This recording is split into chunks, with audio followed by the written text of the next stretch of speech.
Thanks, Leo, for that great advice. 3 decades, 30 years. That's a long time. I think it's fitting that we recognize our founders and their foresight and tenacity in helping get Evergreen started. However, I think, and I know, they would all agree that while they built the foundation and began the construction, many others have stepped up over the years and continue that effort to turn Evergreen into what it is today. Evergreen is certainly an exceptional organization, brought about into being by 6 pretty smart guys. I know they're pretty smart because Paul Connolly always told me that. Despite this brain power, I have to admit that we also had a number of breaks and some of the decisions made early on that probably made the difference in our ultimate success. At the time, these events and circumstances may not have seemed that significant. However, with the gift of 20/20 hindsight, a few things stand out very clearly to me. Number one, several of our founders were either former presidents of STAFTA, were heavily involved in STAFTA, or were founders of STAFTA. This provided a level of credibility to the group that a different group of founders may not have had. Without the credibility of our founders, gaining the needed momentum in the early days may have been difficult. The founders also wanted to provide a clear benefit for participating in the group to the manufacturing community. They didn't want to be a buying group, so they chose training as that benefit. The need for training was, and still is, something that no one can argue about. Yet surprisingly, none of the industry groups at the time focused on this need. Evergreen did, and created a tangible and measurable value for many of our preferred suppliers. Number 3, the founders then decided to fund the training program by earmarking a portion of everybody's marketing allowances to the effort. This forced buy-in from the individual members. Evergreen members got involved in training because they had to. And then they found that it actually made a difference, and they stayed involved because they wanted to. This is Evergreen's 30th year as a marketing cooperative. As an organization, we have been through a lot. We've met many of our founders' initial objectives, and we've achieved a level of success that many may not have expected. While there's been little to be gained in dwelling on the past, reaching an anniversary like the Big 3-0 does deserve a little corporate self-indulgence. So here are a few measures that put then and now into some perspective. First, at the end of 1989, we had 15 members with fewer than a dozen locations, a couple dozen maybe.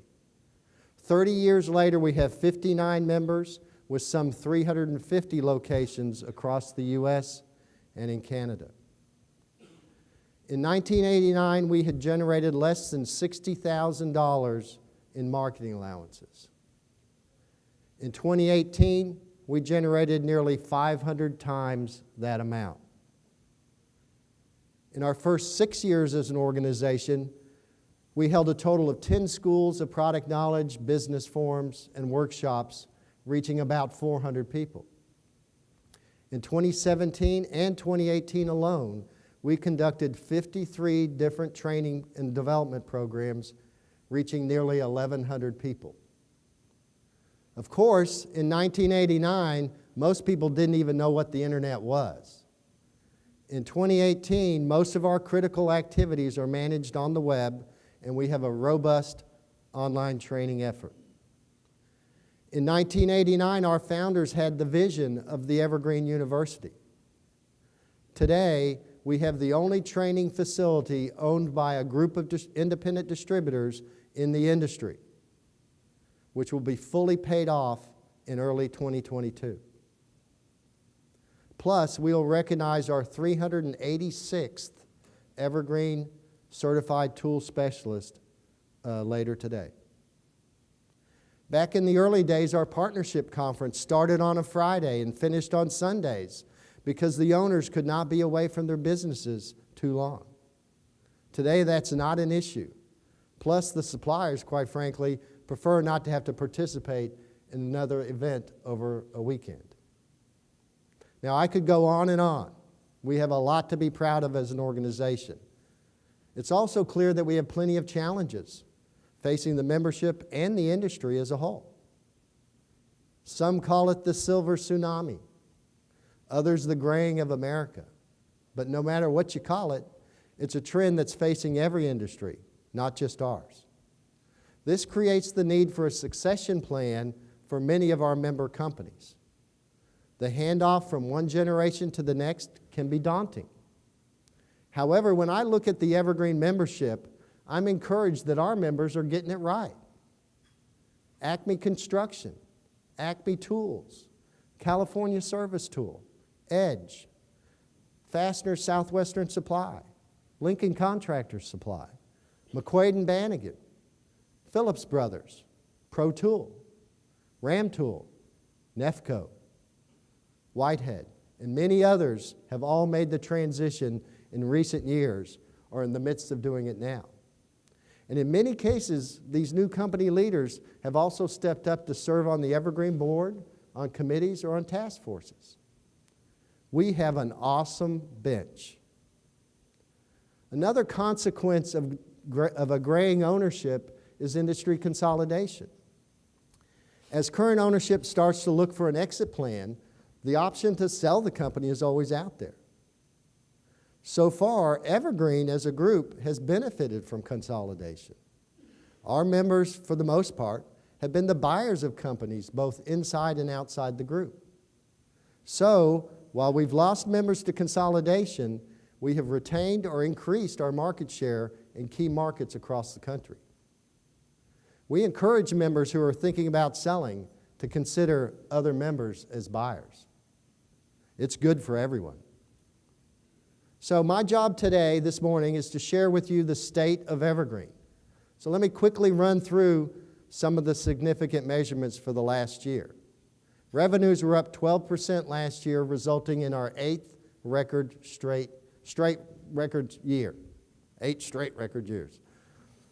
Administrative expenses were about 0.75% over budget, largely due to a decision to accelerate depreciation on a capital expense.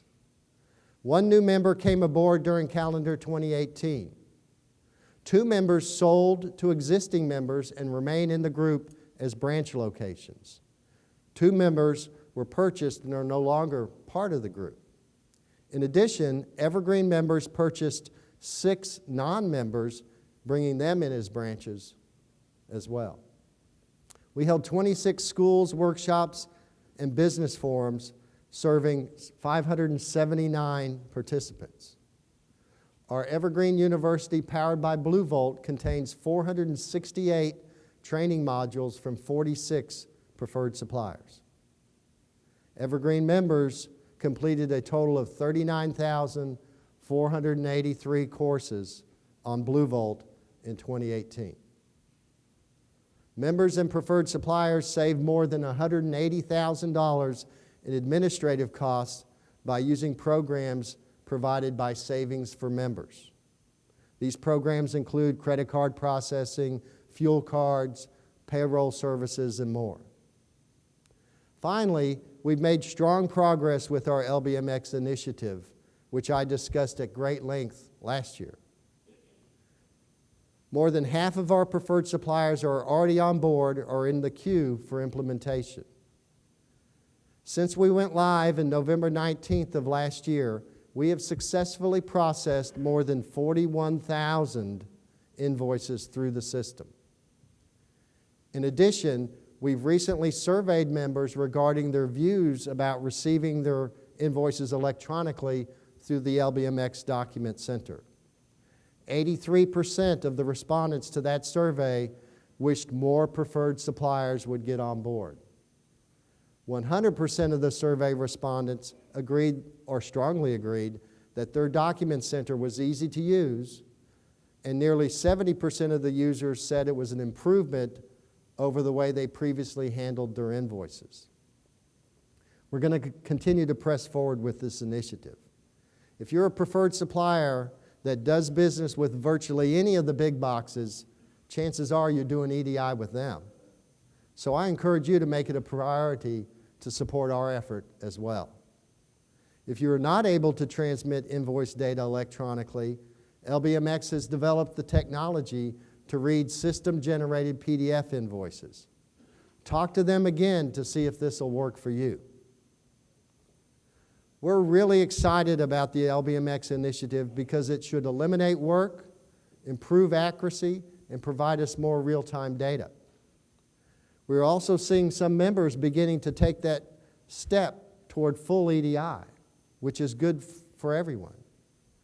If you have any questions about the project, there are people here from LBMX. They will be located at table I-4 during the tabletop sessions today.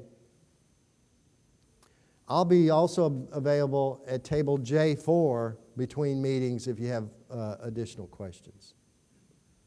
The key to the health and welfare of this industry rests with the independent distributors in this room today. In my humble opinion, it is a time of great opportunity for a group like Evergreen. All it will take is the willingness of both the distributors and the preferred suppliers in this room to work together, to set plans, accountabilities, and then to execute. We have the structure in place, we have the programs in place, and we have the players in place. There is absolutely no reason not to work together. Thank you for your time.